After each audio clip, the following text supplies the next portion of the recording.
Honorés confrères, chers collaborateurs, chers tous, c'est avec une douleur profonde que nous prenons parole à ces cérémonies de derniers hommages à notre cher confrère, cher ami, à mon disciple et mon cher fils, Gildo Biamungu Magaju, assassiné lâchement en date du 14 avril 2017, le vendredi saint. Chers tous, nous voulons présenter nos condoléances à la famille biologique du docteur Gildo Biamungu Magaju. Cette famille qui a été notre famille, dans la joie comme dans la souffrance, nous voulons l'encourager. Et comme elle a demandé, notre département n'oubliera jamais le travail que Biamungu a fait, n'oubliera pas sa famille ni ses orphelins. Nous voulons remercier sincèrement l'autorité de la ville de Bukavu, M. Philémon Yogolelo, d'avoir permis à ce que nous puissions faire une profession avec le corps de notre confrère de Panzi jusqu'à ces lieux. Nous avons pu constater que nous avons une police responsable, que nous avons une police qui peut protéger. Mais cette police ne peut protéger que lorsque elle a un commandement responsable. Ceci nous permet de remercier le général Kanakange qui a déployé ces hommes et qui ont fait un travail professionnel. Docteur Gildo Biamungu était un visionnaire. C'est un homme de développement. Et surtout, je le connaissais très bien comme fils. C'était un fils qui avait des convictions, qui croyait à l'avenir de ce pays, qui croyait à l'avenir de sa profession. Par conviction, il a transformé par des moyens endogènes. Et ici j'insiste, tout ce que Gildo a fait à Kasenga, il ne comptait pas sur les aides étrangères. Ce qu'il a fait à Kasenga, il ne comptait pas non plus sur l'aide de l'Église. C'est son ingéniosité, sa volonté de faire, sa détermination de faire la différence qu'il a pu construire ou transformer les centres de santé de Kasenga en un hôpital général avec un soutien inconditionnel de notre cher papa, le révérend pasteur Kavouye.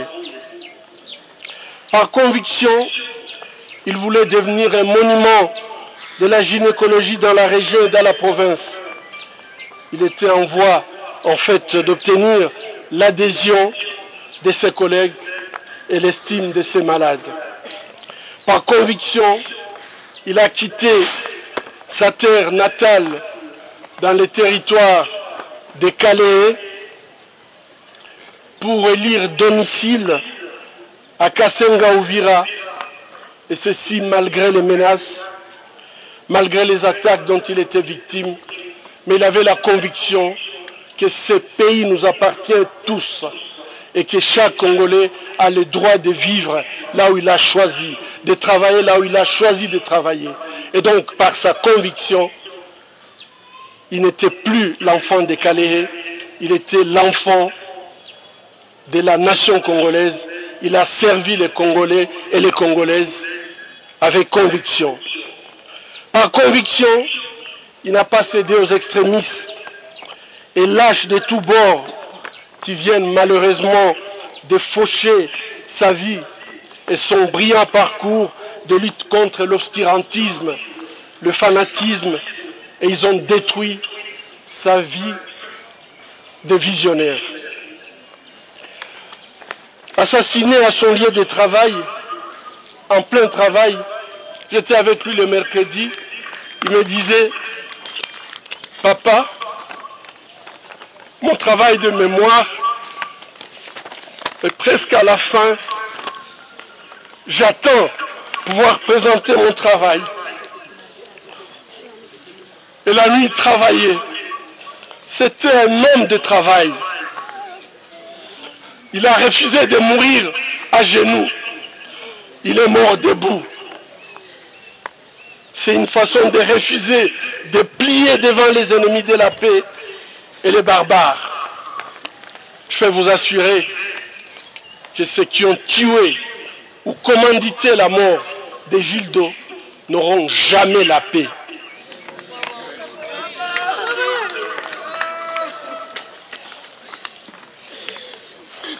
Ce crime est le résultat de l'absence d'un état de droit, l'institutionnalisation de l'impunité. Pendant plusieurs mois, il a eu des menaces de mort, des incitations à la haine sur les ondes de la radio.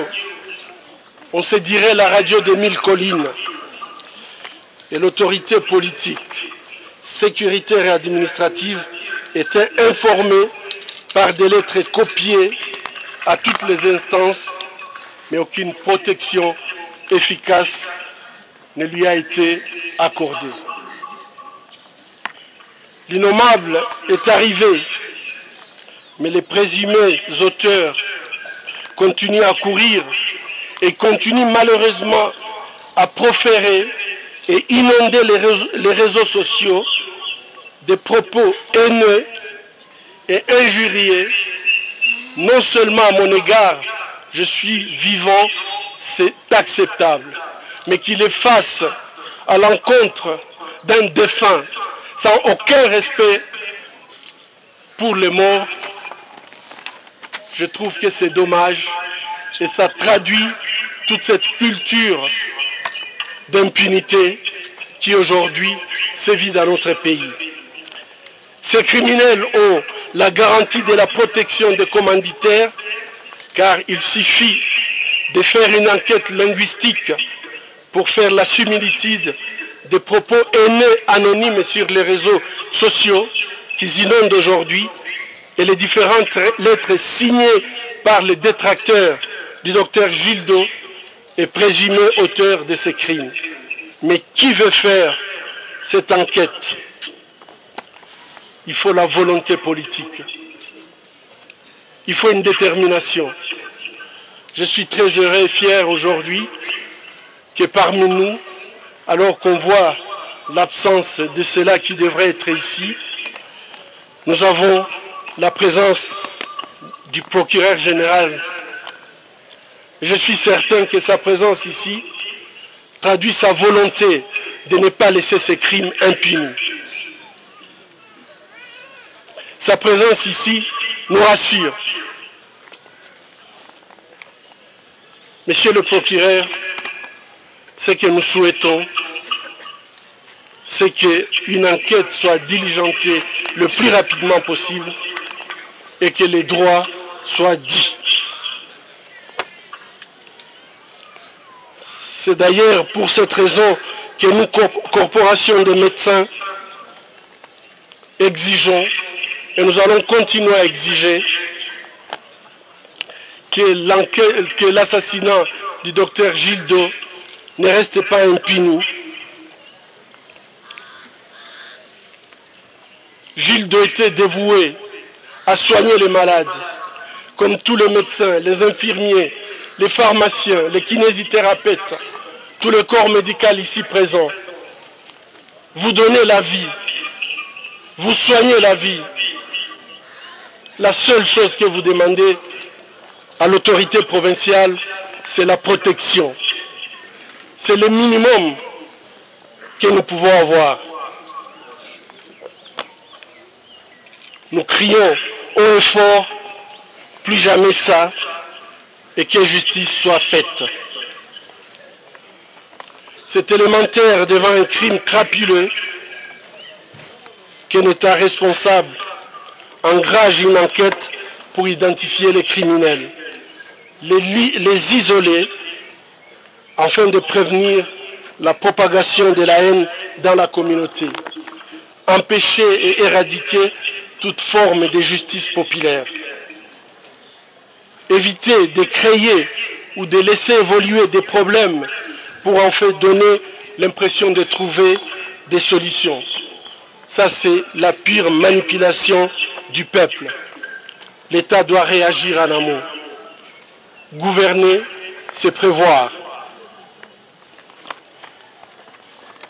Le travail de mémoire est souvent négligé en République démocratique du Congo. Mais, chers compatriotes, après le discours de la famille, après le pleur des mamans, nous devons comprendre que le travail de mémoire doit permettre d'éviter des drames. Le cas d'assassinat de M. Kamuna Sampou, chef coutumier du Kasaï central, est un exemple éloquent de la manipulation des masses ayant entraîné des milliers de morts de nos compatriotes, et ceci sans raison.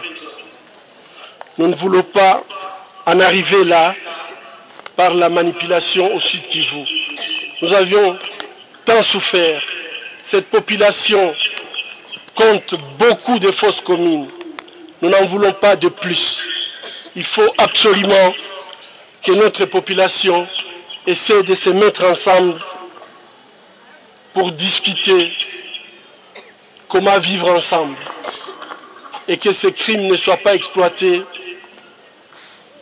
par des politiciens de tous bords pour créer un conflit ethnique. Nous n'en voulons pas. Nous voulons la paix.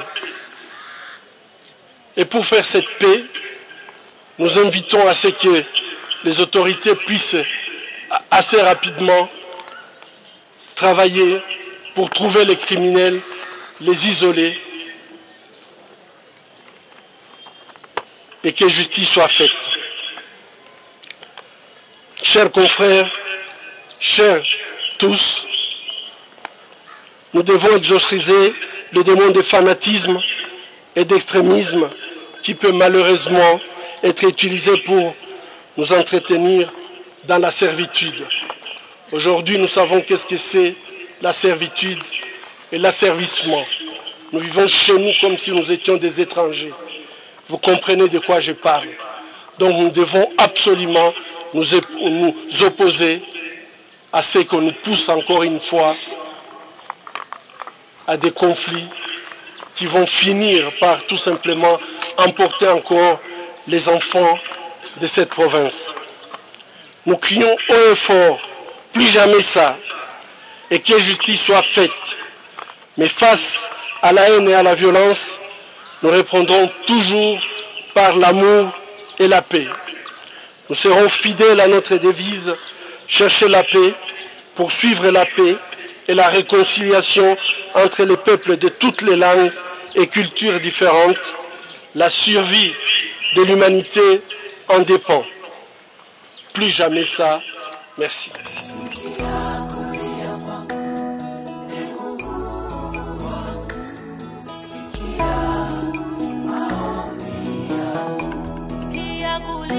Kwangu